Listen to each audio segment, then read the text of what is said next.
C'est un risque parler à une personne qui n'écoute pas. La première chose, c'est qu'il faut vraiment s'assurer qu'on a des bonnes raisons de s'attaquer à une conversation et d'investir du temps avec une personne. Parce que ça coûte quelque chose, une conversation. Ça prend de l'énergie. Tu peux créer des relations plus négatives que ce que c'était avant. Tu peux empirer des sujets de conversation. Tu peux empirer des enjeux. Tu peux perdre. Donc, quand tu as une conversation avec une personne, surtout une conversation qui va être difficile, ça prend une stratégie. Et un des pièges qu'on a, c'est qu'on se dit que si on est suffisamment intéressant, la personne va se mettre à écouter et c'est absolument faux. Une personne qui n'écoute pas, c'est une personne qui ne comprend pas comment faire l'interaction ou qui n'est pas intéressée à faire l'interaction. Dans les deux cas, c'est un problème parce que vous allez payer en double et vous allez investir de l'énergie en double. Et en plus, vous allez contaminer votre sujet de conversation. La première chose, bon, ça prend, une bonne raison, c'est-à-dire quelque chose à gagner, un objectif qui est très important pour vous, qui est en interaction avec l'autre. Deux, la relation avec l'autre personne est très importante. Donc, soit que l'objectif commun est très important, soit que la relation avec l'autre personne est très importante. Ou les deux. La deuxième chose, il faut évaluer d'avance le niveau de résistance de la personne en face. Ça s'évalue. On a une espèce d'idée à savoir si la personne va être facilement d'accord avec nous, la personne va être facilement capable de s'intéresser. On a une certaine idée, mais il y a une façon de l'évaluer, là, parce que plus le sujet est difficile, plus ça prend une relation qui est forte dans l'instant présent avec la personne. Donc, dans l'instant présent, il faut toujours s'assurer du ratio de relation qui est plus puissante que la force du sujet ou le poids du sujet. Donc ça, c'est une erreur typique, c'est-à-dire on aborde le sujet de conversation qui est trop lourd versus la relation avec la personne. Donc la première chose qu'il faut évaluer, c'est comment est la relation avec la personne. Puis souvent, en début de conversation, il faut s'assurer que la relation dans l'instant présent, augmente vers le haut jusqu'à ce qu'on ait les bons timings pour aller vers le sujet qui est difficile. Donc ça, c'est une chose. Il y a une progression. On ne peut pas juste aller déballer n'importe quel sujet puis se croiser les doigts puis la personne, sûrement qu'elle va écouter. L'écoute doit aussi être travaillée. C'est pas seulement une personne qui a des habiletés d'écoute ou pas. Il faut amener ou désigner la conversation pour faire en sorte que, la relation soit au rendez-vous. Deux, que la personne soit capable d'être réceptive lorsque le sujet important va arriver. Donc, tout ça se planifie. L'autre chose qu'on peut faire, c'est que si le sujet est difficile, on sait que ça va être difficile, une conversation avec une personne, moi, je suggère de ne pas toucher tout de suite au sujet de conversation, disons, problématique. Moi, je suggère de discuter de la façon dont on veut communiquer. Donc, que ce soit ça le premier sujet de conversation. Donc, tu crées une espèce de méta-sujet de conversation qui va pouvoir nous préparer, nous équiper mutuellement à faire face à un sujet qui est plus difficile, une conversation qui va être plus difficile. Mais je pense qu'il faut remettre les règles en premier sur la table.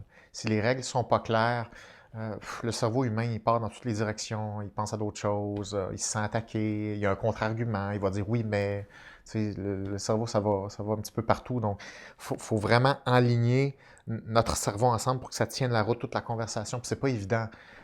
Donc ça, je dirais, c'est une priorité. Le small talk est important. Small talk permet d'exercer nos mécanismes de communication sans contaminer des sujets qui sont problématiques ou difficiles. Donc, c'est une espèce de réchauffement où on confirme qu'on a les mêmes règles du jeu avant d'aller dans le vrai match. Donc, aucun athlète fait un sport ou rentre en compétition sans qu'il soit bien réchauffé. C'est exactement la même chose avec une conversation. Ça prend un réchauffement, absolument. Ça prend du small talk. Mais les gens pensent que le small talk, c'est à propos de sujets. Non, ce qui est important, ce sont comment on pratique l'interaction. Donc, ce n'est pas superficiel. Le problème, c'est quand on se perd dans un sujet superficiel de conversation et qu'on étire le small talk, quitte à occulter les sujets importants, soit parce qu'on les évite, soit parce qu'on ne les connaît pas. Là, il y a un problème. Mais si on sait faire la différence entre les deux, il n'y a pas de problème. En communication ou en relation interpersonnelle, il faut toujours respecter la hiérarchie. Toujours. La hiérarchie est toujours plus forte que nous. Donc, il faut jamais essayer, parce que ça ne nous plaît pas, parce qu'on n'est pas confortable, de renverser des processus hiérarchiques dans la conversation. Je donne un exemple. Si tu t'adresses à une personne plus élevée hiérarchiquement, Ça veut dire soit des personnes plus vieilles, par exemple, soit des personnes qui ont une autorité familiale, soit que c'est une personne qui a une autorité dans une entreprise, dans un système hiérarchique en soi. Il y a toutes sortes de hiérarchies dans la vie. Tu veux parler à ton patron. On sait c'est quoi la hiérarchie. On sait que ton patron est au-dessus hiérarchiquement.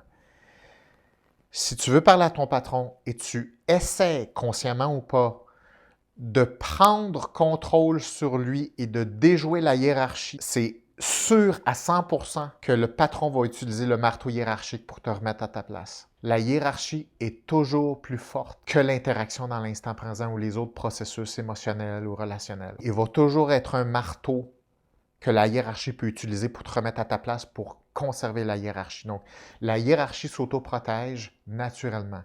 Tous les systèmes sont comme ça. C'est pas une question que c'est malveillant, c'est pas une question que c'est une forme d'oppression. C'est littéralement fait comme ça, même au niveau cellulaire, même au niveau des animaux les plus simples. Il y a une structure hiérarchique et il y a le maintien de cette hiérarchie-là.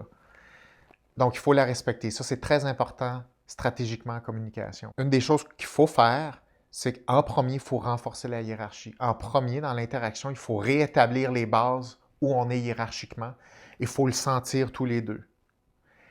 Si la hiérarchie est sécurisée, le marteau de la hiérarchie ne sera pas la première méthode qui va être utilisée en termes si inconfort il y a. C'est ce qu'on ne veut pas. On ne veut pas d'autorité hiérarchique qui va se mêler dans la conversation, du moins le moins possible. Donc, en premier, il faut sécuriser la hiérarchie. Si la hiérarchie, c'est-à-dire la personne en autorité hiérarchique, sent que la hiérarchie est respectée, ça ouvre les possibilités de discussion. Mais il faut conserver cette attention-là du début à la fin de la conversation.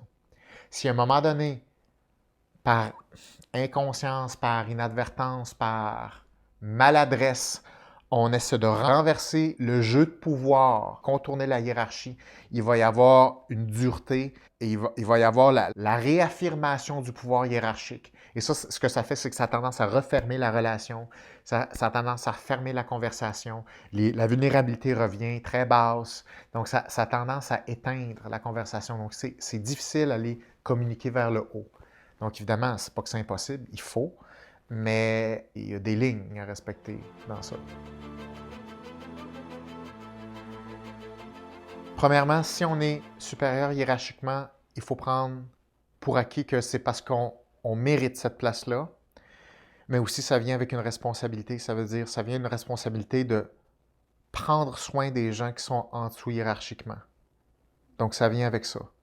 Donc, tu ne peux pas te sentir en compétition avec une personne inférieure hiérarchiquement. Si tu te sens en compétition, tu n'es pas à ta place. Tu n'es pas un leader. Tu ne devrais pas être au-dessus hiérarchiquement. Si tu n'as pas la sécurité pour prendre soin et encadrer et faire ressortir le meilleur d'une personne en dessous de toi hiérarchiquement, tu n'es pas à ta place.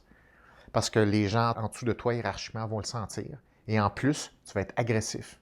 Parce que tu vas compenser ton insécurité toujours avec le marteau de la hiérarchie, avec de la dureté, avec la force. Tu vas utiliser la force hiérarchique pour affirmer ta hiérarchie sans arrêt et te protéger sans arrêt dans les interactions. Donc, tu arrêtes de faire en sorte que les interactions soient constructives et que les gens parlent librement parce que tu es en train toujours de te protéger. Et ce que tu vas faire, c'est que tu vas écraser les gens sous toi, puis ils vont être très malheureux.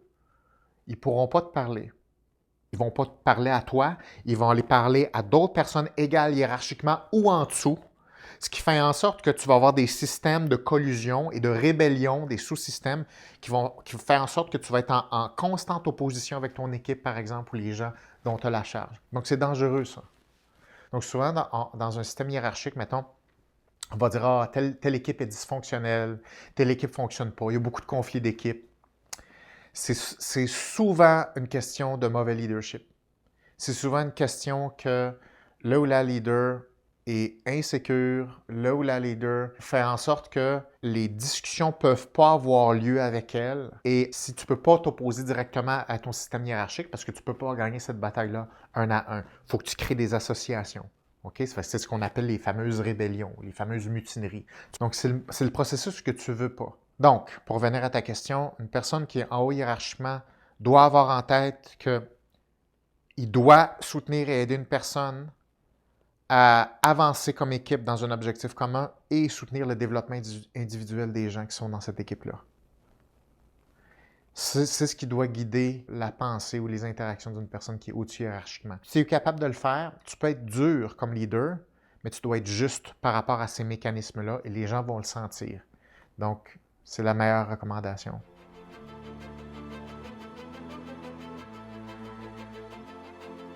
Si tu veux augmenter ta hiérarchie sociale, tu dois démontrer que tu es capable de faire quelque chose que peu de gens peuvent faire. En gros, c'est ça. Donc, c'est d'avoir une compétence qui est relativement rare et que cette compétence-là sert beaucoup de gens. Plus tu hisses dans cette tendance-là, plus tu vas t'élever en hiérarchie. Plus tu t'élèves en hiérarchie, bien, plus tu as accès à des meilleures ressources, un meilleur positionnement. Donc, c'est la compétence qui est la clé de notre société pour l'instant. En ce moment, avec l'intelligence artificielle et tout ça, on ne sait pas exactement comment ça va tourner dans la hiérarchie humaine ou le sens des humains ou vers où on peut s'en aller.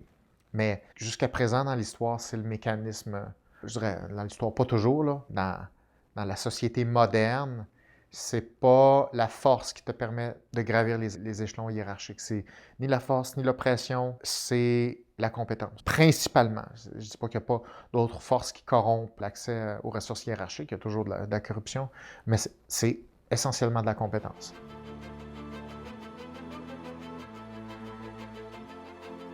Je pense que c'est ça, l'idée du jeu. L'idée, c'est améliorer sa condition sociale par tous les moyens possibles. Les meilleurs, évidemment, et ceux qui vont créer le plus de pérennité pour toi, pour tes descendants, ta famille, les gens proches, pour que ta lignée puisse suivre la direction d'évolution. C'est ce qu'on essaie de faire, améliorer son sort. Mais son sort, c'est assez compétitif dans la hiérarchie sociale. Puis c'est ce qu'on voit. On voit que ça s'améliore.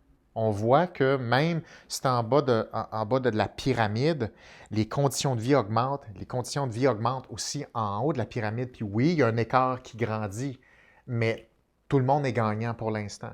Donc, ce que tu ne veux pas rester en bas de la pyramide, absolument aucunement. Tu ne veux ni rester dans la pauvreté, ni dans le manque d'éducation, ni dans la souffrance, ni dans la misère. C'est exactement le but du jeu. C'est que tu veux améliorer ton sort. Mais le défi, c'est qu'il y a toujours une espèce d'absolu. C'est même si tu améliores ton sort, il va toujours rester une hiérarchie humaine. Donc, tu vas toujours rester dans une espèce de pyramide qui est compétitive, même si, essentiellement, le sort absolu des gens s'améliore, ce qui est un fait. Il reste qu'il y a toujours des gens en haut et des gens en bas. Mais ce qui donne un sens à la vie, c'est essayer d'améliorer son sort, essayer de rendre les choses meilleures, améliorer ses conditions de vie pour nous, pour nos familles, pour les gens qu'on aime, pour nos enfants. Non, je pense qu'il faut viser haut, il faut poursuivre ce développement-là. Puis aussi, mais c'est parce que tout le monde fait ça. C'est que tu sois dans le milieu, que tu sois plus bas, que tu sois encore plus bas.